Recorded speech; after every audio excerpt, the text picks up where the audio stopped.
In a world shaped by ancient magic, fallen empires, and the last remnants of forgotten dragon riders, destiny does not always announce itself.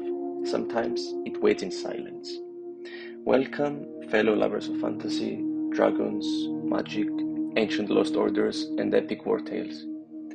Our story begins in the distant outskirts of the kingdom of Alagaësia, in a quiet, isolated farming village surrounded by endless wilderness and mountains that seem to watch over it like old giants.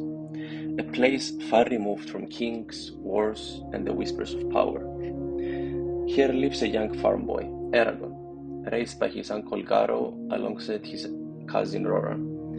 To anyone who knows him, he is nothing more than a simple hunter, a boy with a bow.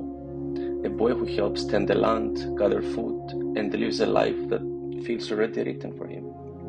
But Eragon doesn't feel that way, because deep inside there is a restlessness he cannot explain. A feeling that the world he sees every day is too small, too quiet, as if something greater is waiting just beyond the horizon, calling his name without words.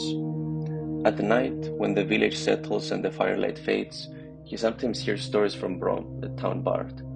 Tales of a forgotten age, when the dragon riders kept peace across the land, when dragons still soared across the skies, and when magic was not just legend, but law.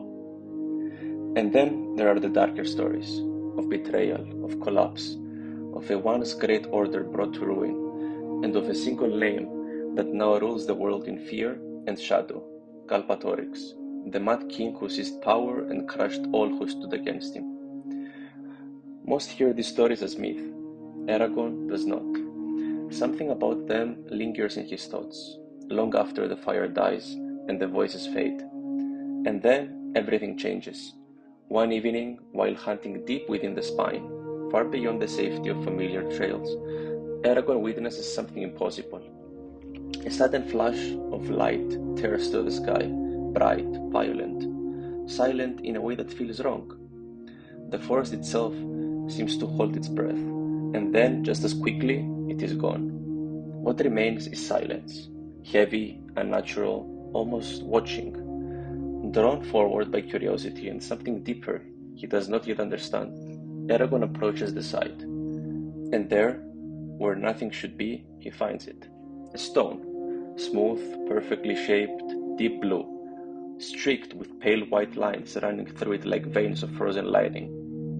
It feels warm when he touches it, almost alive, as if something inside it is waiting. It is beautiful, it is strange, and it does not belong in this world. Eragon knows he should leave it. He knows he should tell no one, but he cannot resist, so he takes it, and in doing so, he unknowingly sets something in motion, something ancient, something powerful, something that he has been waiting far longer than he has been alive. Because this is not just a stone, and Eragon is about to discover that his life was never ordinary at all.